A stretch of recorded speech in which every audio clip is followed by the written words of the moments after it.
Paige West here from Procurement Pro, and I'm in Las Vegas this week at the EDS Leadership Summit, and I'm here to find out what the latest in the industry is. Now, joining me today is Joe, Director of Marketing at Keystone Electronics. So, hi Joe, thanks for joining us. How are you? How's Vegas treating you? I'm good. So far, so good. It's still early. The show hasn't really kicked into full gear yet, but that starts today. Fantastic. So tell us a bit about Keystone and about your core product lines and industries that you primarily serve. Keystone's a 75-year-old brand based in the U.S. We have manufacturing in the U.S. as well as manufacturing globally. We're specialists in electronic interconnect components and hardware. That includes battery holders, which we're a leading manufacturer for, fuse clips, contacts, test points, terminals, things that are on the board, things that help make everything run.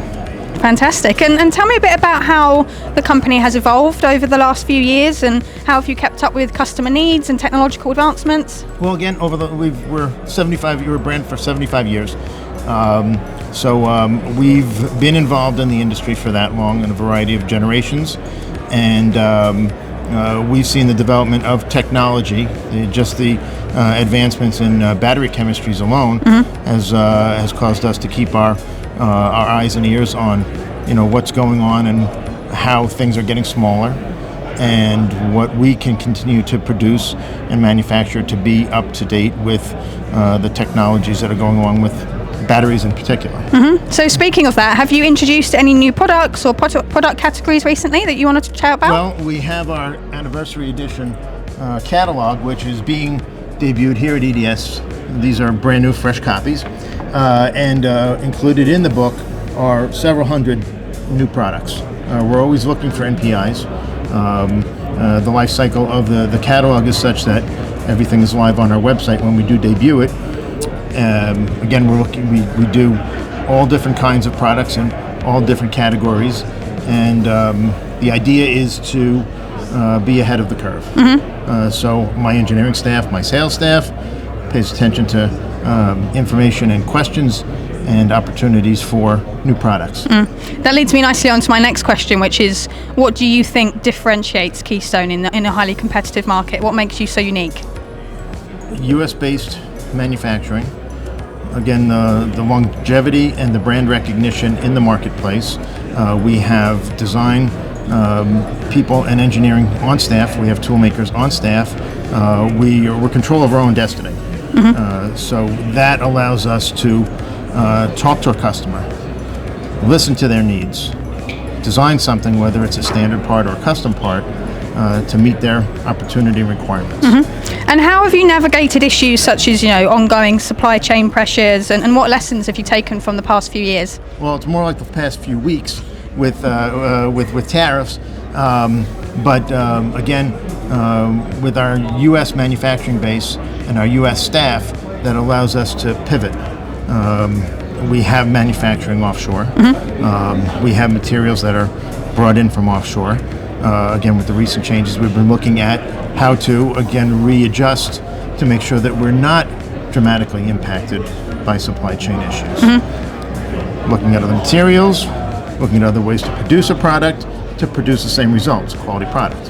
Fantastic. And following on from that then, what trends are you seeing in the market at the moment? Well, right now, again, with everything going on in the last couple of weeks, it's onshoring everything to the U.S. The challenges are trying to onshore it at the prices offshore. Once again, because of our longevity in the marketplace, we've got a lot of expertise at our disposal. That allows us to do a lot of things that startup companies can't do. Companies that have only been in the business for a couple of years, they can't manipulate like we're able to do. And what about sort of any particular application? So EVs, medical devices, IoT, are you seeing any trends in those areas? We're all over the map as far as industries that we're embedded in. The consumer marketplace, the medical marketplace, EV. We have products that are specific to all of those. Solar. The way that we look at it is not necessarily for a specific industry. Again, our products are used at the board level. So it's the designs, and everything is becoming more compact. So we're looking at products that are more compact, and how that translates into the need in, a handheld medical device. Yeah. Battery's a lot smaller than something that goes into a flashlight. So we've looked at how to make contacts smaller, how to make holders smaller, how to accommodate that power that they need in a small handheld device without sacrificing quality. Okay, fantastic. And finally then, Joe, where do you see the biggest opportunities or challenges for the company in the next year or so? AI is an interesting concept. That may just change how things are designed, but our products are still required within the electronics products. Our motto is we make the small things that make the big things work. That's still going to go on because there's still going to be an electronic device that's going to need power, that's going to have test points, that's going to have fuse opportunities. A device may need to have some way of mechanically putting it together, standoffs and spacers, screws, things along those lines. Everything that's in our product line, all of these parts are not going away. Again, it's not incredibly high-tech technology, but it's still very viable and very necessary for electronic components and products now and in the future. Excellent. Plenty of exciting things ahead. Well, I wish you a good week in Vegas, and thank you very much for taking the time to speak with me. Thank you very much for the time. Thank you.